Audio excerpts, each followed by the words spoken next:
ஆண்டவராகிய இயேசு கிறிஸ்துவின் நாமத்தினாலே உங்களுக்கு என்னோட அன்பின் வாழ்த்துக்கள்.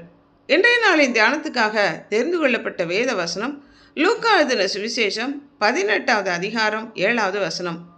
அந்தபடியே தேவன் தம்மை நோக்கி இரவும் பகலும் கூப்பிடுகிறவர்களாகிய தம்மால் தெரிந்து கொள்ளப்பட்டவர்களின் விஷயத்தில் நீடிய பொறுமை உள்ளவராயிருந்து அவர்களுக்கு நியாயம் செய்யாமல்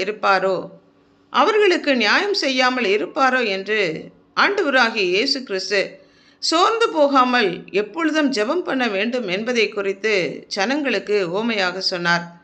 தேவனுக்கு பயப்படாதவனும் மனுஷனை மதியாதவனுமாய் இருந்த அநீதியுள்ள நியாயாதிபதி ஒருவனிடம் தனக்கு நீதி வேண்டும் என்று கேட்க வந்த விதவையை அவன் மதியாமல், அவள் அடிக்கடி வந்து கேட்டும் கூட அவளுக்கு வேண்டிய உதவிகளை செய்யாமல் கால தாமதப்படுத்தி கொண்டிருந்தான்.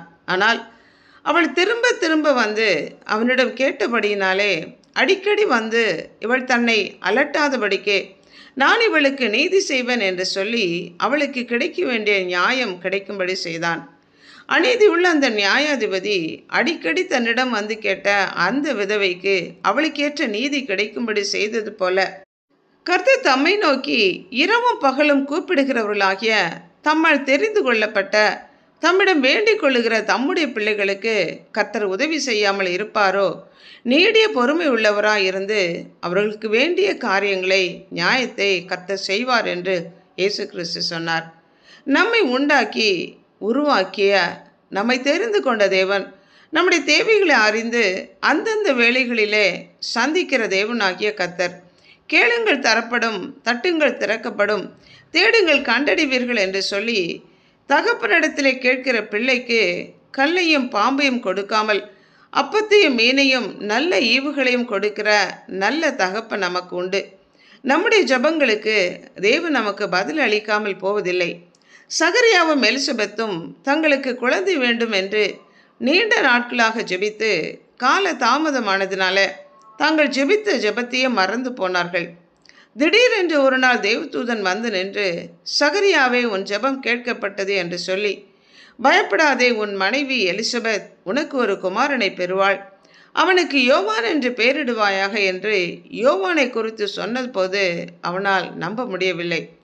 ஆண்டவராகிய இயேசு கிறிஸ்துவின் முதல் வருகைக்கு இந்த உலகத்தையும் மக்களையும் ஆயத்தம் பண்ணுகிறவனாக வனாந்தரத்திலே கூப்பிடுகிற சத்தமாக இருப்பான் என்று யோவானை குறித்து தீர்க்க தரிசனமாக உரைக்கப்பட்ட வார்த்தையின் நிறைவேறுதலாக ஆண்டவராகிய இயேசு கிறிஸ்து இந்த பூமிக்கு வெளிப்படும் முன்னதாக யோவான் ஸ்நானகனுடைய பிறப்பை கர்த்தர் முன்குறித்தார்.